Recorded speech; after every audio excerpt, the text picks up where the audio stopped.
Il y a 2 semaines, je vous ai fait ma wishlist de toutes les nouveautés que j'aimerais voir arriver sur Android 11. Apparemment, Google a regardé la vidéo puisqu'ils ont décidé de lancer Android 11 avec à peu près un mois d'avance et d'intégrer certaines des fonctionnalités que j'avais demandées. Salut tout le monde, c'est Manu de Frandroid et aujourd'hui on va parler des nouveautés d'Android 11. Vous êtes prêts? C'est parti!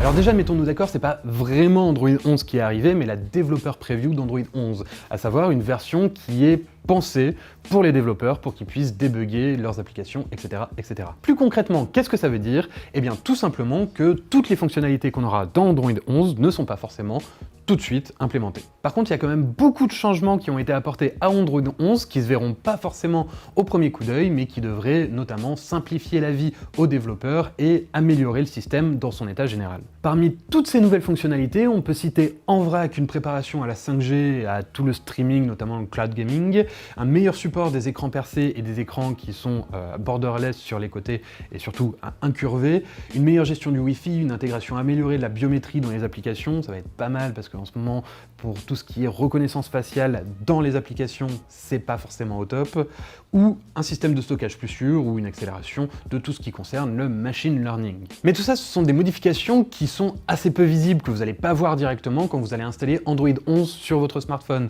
et qui vont réellement être intéressantes sur le long terme. Du coup, je vous ai préparé 6 fonctionnalités qui vont vraiment marquer Android 11. La première, je l'avais demandé, Google m'a écouté, c'est l'enregistrement natif d'écran.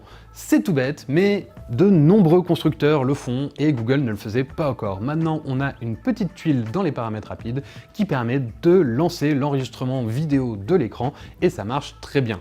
Ou presque, parce que si on fait une capture d'écran en même temps, ça vire la notification, c'est un peu galère pour arrêter le truc, mais en tout cas ça marche. Numéro 2, on se doutait qu'elle allait arriver, mais la gestion du Bluetooth avec le mode avion. Enfin, si vous prenez souvent l'avion, vous savez que quand vous rentrez dans l'appareil et que vous vous posez, que vous commencez à scroller votre fil en écoutant votre musique ou votre podcast, à un moment, il y a quelqu'un qui vient vous tapoter sur l'épaule en vous disant qu'il faut éteindre votre smartphone. Alors du coup, vous le mettez en mode avion et comme vous avez un casque Bluetooth, évidemment, ça coupe votre musique. Et bien avec Android 11, maintenant, c'est réglé puisque quand on active le mode avion, ça ne coupe plus le Bluetooth.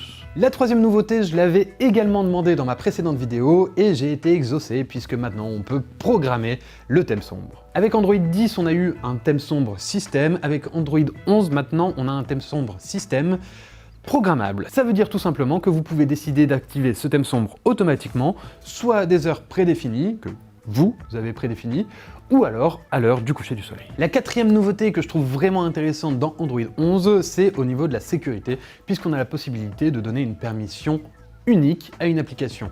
Et par unique, j'entends à usage unique. C'est tout bête, c'est même déjà disponible sur iOS par exemple, mais ça permet de permettre à une application d'accéder à vos données de géolocalisation, ou au micro, à la caméra, etc., mais uniquement pour l'utilisation que vous en avez juste là, maintenant, et après, vous le refusez, comme ça au moins, si jamais elle en a encore besoin, elle vous le redemande, mais là on verra, c'est autre chose.